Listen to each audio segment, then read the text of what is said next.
Hello friends, नमस्कार। स्वागत है आप सभी का SDMM एजुकेशनल सोसाइटी पे। फ्रेंड्स, हम लोग SSC GD के लिए हिंदी और सामान्य ज्ञान का प्रैक्टिस सेट लगा देते हैं। जो जीके का प्रैक्टिस सेट है उसमें मैं आपको करंट अफेयर भी दे देता हूं और पर डे मैं लेटेस्ट पैटर्न पर डे आपको हिंदी और जीके का प्रैक्टिस सेट दे रहा हूं। तो फ्रेंड्स, उन दोनों को आप देखते रहिए। चैनल को सब्सक्राइब कर लीजिए अगर नहीं किया है तो। ओके, आपकी काफी काम आने वाला है और इम्पोर्टेंट है। साथ ही साथ जीके में मैं आपको एडिशनल फैक्ट भी बताता हूँ, वो भी आपके बहुत काम आने वाले हैं और इससे जीडी में आपको यहाँ से बहुत सारे प्रश्न देखने को मिल जाएंगे। तो let's start the practice set of Hindi today. तो यहाँ पे लिखा है तीसरा शायद प्रैक्टिस सेट होगा हिंदी का आपका।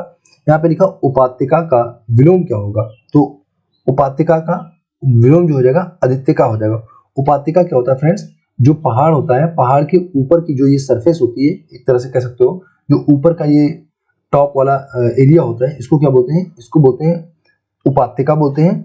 और आदित्यका बोलते हैं पहाड़ के नीचे की जो जमीन होती है, इसको आदित्यका बोलते हैं। या फिर कह लो कि दो पहाड़ होंगे, इनके बीच की जो जमीन है इसको आदित्यका बोला जाता है। और इनके ऊपर की जो जमीन होती है उसको क्या बोलते हैं, उपत्यका बोलते हैं। ठीक है, अगले क्वेश्चन पे आते हैं। जिसका जन्म पहले हुआ हो के लिए एक वाक्य क्या होगा, आपको ये बताना है। जिसका जन्म पहले हुआ हो, तो जिसका जन्म पहले होगा उसको क्या बोलते हैं, अग्रज बोलते हैं। ये वाला मैंने पिछले प्रैक्टिस सेट में करवाया था। अग्रज, जा का मतलब होता है जन्मना, अग्र का मतलब होता है आगे या पहले। और ज्येष्ठ का मतलब आप सभी जानते हो, ज्येष्ठ का मतलब बड़े से होता है ना। ज्येष्ठ भ्राता बोलते हैं बड़े भाई को ज्येष्ठ। और वरिष्ठ का मतलब भी एक तरह से बड़े के सेंस में होता है। श्रेष्ठ आप समझते हो, कोई दिक्कत नहीं। अगले क्वेश्चन पे आते हैं। जिसका निवारण ना किया जा सके, आपको बताना है ना हो सके या ना किया जा सके, तो अनिवार्य हो जाएगा। काफी आसान है अनिवार्य। देखो कितना आसान हिंदी का पेपर आता है ना। जिसका निवारण ना हो सके अनिवार्य हो जाएगा। अगला देखेंगे 64 नंबर क्वेश्चन। और थोड़ा सा बड़ा कर ले रहे हैं थोड़ा और। हाँ 64 देखें, छोटा करें। चलिए हाँ रहने दीजिए, आप कंफ्यूज उधर डिस्टर्ब मत होना, इधर का देखते रहिए ना। 64 नंबर क्वेश्चन देखिए। 64 लिखा है कि 64 पे लिखा है निम्नलिखित में से कौन सा एक अनाथ का पर्यायवाची नहीं है। आपको ये बताना अनाथ का पर्यायवाची कौन सा नहीं है। तो फ्रेंड्स, जो अनाथ का पर्यायवाची नहीं, देखो बेसहारा, उसके बाद है यतीम, निराश्रित और अनाड़ी। आप समझ रहे हो, अनाड़ी का मतलब होता है एक तरह से नौसिखिए के सेंस में यूज करता है। अनाड़ी का यूज करते हैं नौसिखिए के सेंस में ना। अनाड़ी किसी नई जगह पे कोई चला गया, उसको कुछ पता नहीं वहां के बारे में, दैट इज नोन एज अनाड़ी। ठीक है, तो 64 नंबर क्वेश्चन हो जाएगा। 64 का ऑप्शन सी सही हो जाएगा। अगला कमल का पर्यायवाची कौन सा है आपको बताना है। तो जो नीरज है, नीरज देखो अंबर बादल का हो जाएगा, दिनकर सूरज का हो जाएगा, पुष्प फूल का हो जाएगा। और नीरज जो है, नीर का मतलब पानी होता है, जा का मतलब जन्मना होता है। तो जो पानी में जन्मता है उसे क्या बोलते हैं, नीरज मतलब कमल बोलते हैं ना। अगला देखेंगे शुद्ध शब्द आपको बताना है। शुद्ध शब्द रूप क्या है, तो बस इसमें आपको स्पेलिंग बताना है। 66 नंबर क्वेश्चन को जो आंसर है आपको बताना है शुद्ध कौन सा, दुर्निवार हो जाएगा। दुर्निवार, ऑप्शन नंबर डी हो जाएगा। दुर्निवार हो जाएगा, दुर्निवार। ठीक है, नी छोटा, दुर्नी छोटा, छोटी पाई लगी। देखो यहाँ पे बड़ी पाई लगी है। ओके, दुर्निवार नहीं होता है और ये भी बिल्कुल गलत लिखा हुआ है। ठीक है, तो ऑप्शन नंबर आपका डी यहाँ पे सही हो जाएगा। अगला 67 नंबर देखेंगे।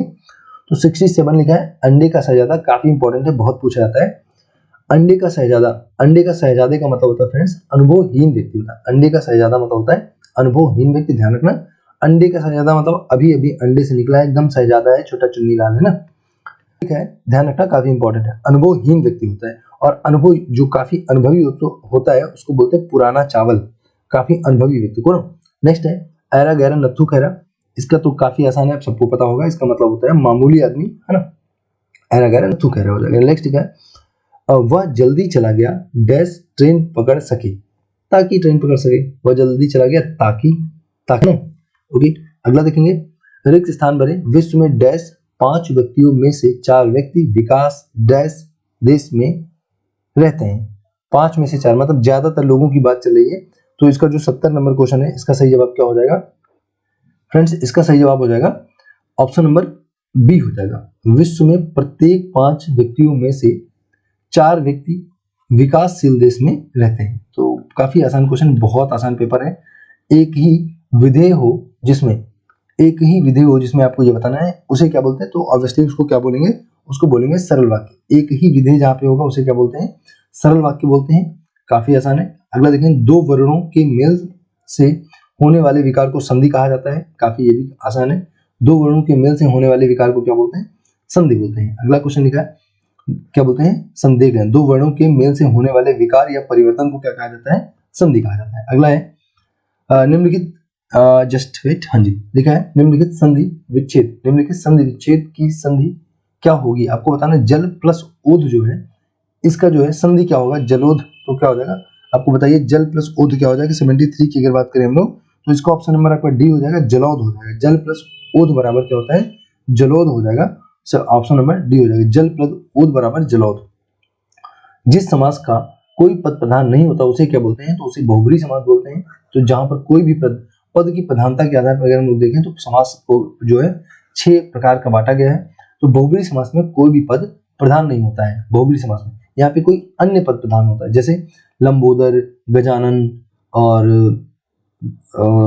और क्या बोलेंगे, लंबोदर हो गया, गजानन हो गया, चतुर्भुज हो गया, ठीक है, इस तरह से बहुत सारे हैं। आप एक दंत हो गया, है ना, तो ये सब जहां पर ओके पीताम्बर हो गया, श्वेतांबर हो गया, अगर ऐसे करके बोलेंगे जहां पर जिस चीज के बारे में बोला जा रहा है उसकी बात न करके किसी अन्य की बात की जाती है, जैसे हम लोग दशानन बोलते हैं तो 10 है आनंद जिसके अर्थात रावण, इसका ये मतलब दशानन का मतलब 10 आनंद जिसके हैं सर अर्थात रावण की बात चल रही है। तो जब किसी और की बात चल रही हो किसी शब्द के माध्यम से तो वहां बहुब्री समास होता है। अगला क्वेश्चन देखेंगे 75 नंबर लिखा है निम्न में से कौन सा चक्रपाणी में प्रयुक्त समास है। तो फिर से वही आगे चक्रपाणी, देखिए चक्रपाणी किसको बोलेंगे, तो यहाँ पे बहुब्री समास हो जाएगा। जो चीज यहाँ पे लिखा है उसका कुछ मतलब और होता है, मतलब चक्र है जिसके हाथ में, अर्थात विष्णु भगवान की बात हो रही है तो चक्रपाणी अर्थात बहुब्री समास हो जाएगा, राइट।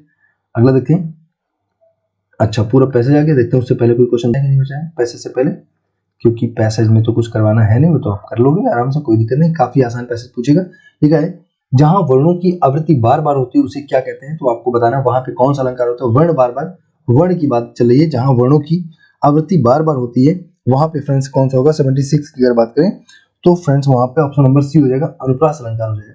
जैसे आप बोलते हो कि जहां वर्णों की, चंदू के चाचा ने चंदू की चाची को, है ना, चारु चंद की चंचल किरणें चमक रही हैं, ऐसा करके बोलोगे चा चा चा, है ना, कोई सा भी वर्ण है जहाँ पे कई बार रिपीट होगा, जहाँ पे वर्णों का रिपीटेशन होगा वहां पे अनुप्रास अलंकार होता है। और यमक कहाँ पे होता है, जहाँ पे शब्दों का रिपीटेशन होता है, शब्दों का रिपीटेशन होता है। ओके, जैसे कनक कनकते सौगुनी मादकता अधिकाय, ठीक है, तो ये आपने बहुत बार सुना होगा ना, तो ये हो जाएगा यमक अलंकार, और वर्ण वाला क्या हो जाएगा, अनुप्रास अलंकार हो जाएगा। जहाँ पे वर्णों की आवृत्ति बार बार होती है अनुप्रास अलंकार हो जाएगा। ठीक है भाई, अगला देखेंगे क्रिया के मूल रूप को क्या कहा जाता है। तो क्रिया काफी इंपॉर्टेंट क्वेश्चन है, जो क्रिया का मूल रूप हो जाए उसे धातु कहते हैं। जैसे इंग्लिश में आप पढ़ते हो first form of the verb बोलते हो, वर्ब की जो फर्स्ट फॉर्म होती है उसे क्या बोलते हैं, उसे हम लोग इंग्लिश में first form of the verb बोलते हैं। और अगर हिंदी में बात करेंगे तो उसे हम लोग क्या बोलते हैं, उसे हम लोग धातु बोलते हैं। क्रिया की मूल रूप को हम लोग क्या कहते हैं फ्रेंड्स, यहाँ पे धातु बोला जाता है ना। जैसे खाना में खा है, खा है ना, तो खा क्या है, धातु है ना, खाना में खा धातु है, इस चीज का ध्यान रखना। मूल रूप को यहाँ पे देखें पैसे लिखा हुआ है, पैसेज का मैं आपको आंसर बता रहा हूँ, अगर आना है तो रुकिए मैं थोड़ा और छोटा कर दे रहा हूँ, आप आराम से इसको पढ़ लेना। देख लीजिए मैं धीरे धीरे जूम करके इसको आगे बढ़ा रहा हूँ, आप रोक रोक के इसको पढ़ लेना ना। अगर आपको इसका आंसर देखना तो मैं आंसर बता दे रहा हूँ, बाकी आप पढ़ के देख लेना अपनी कोशिश करके। चलिए कम ऑन, मैं धीरे धीरे से आपको बता दे रहा हूँ। और फ्रेंड्स ये भी साथ साथ बताता चलूँ आपको, आप चैनल को सब्सक्राइब कर लीजिए, मैं पर डे आपको इसकी वीडियो देता रहूँ। जैसे आपका एग्जाम पास आएगा, करंट अफेयर का भी मैं आपको 200-300 क्वेश्चन का एक साथ बना के दे दूंगा, ताकि आपकी करंट अफेयर के लगभग सारे प्रश्न वहां से हो जाए ना। तो चलिए, कई वर्षों का मुझे अनुभव है और आपको बेशक बहुत अच्छा मैं पढ़ा सकता हूँ, तो आप प्लीज मुझे भी कोऑपरेट कीजिए, चैनल को प्रमोट कीजिए, सब्सक्राइब कीजिए। 78 नंबर क्वेश्चन को जो सही जवाब हो जाएगा ऑप्शन नंबर सी हो जाएगा, देख लेना इसका जो भी वहां पे होगा, काफी आसान पैसेज है। 79 की अगर हम लोग बात कर ले, यहाँ पे 79 का जो सही जवाब हो जाएगा वो ऑप्शन ए हो जाएगा, और 80 नंबर क्वेश्चन का ऑप्शन नंबर हो जाएगा डी फ्रेंड्स यहाँ पे। ओके, क्रोध पर विजय। तो ठीक है, ये था इस वीडियो का, thanks for watching and God bless you.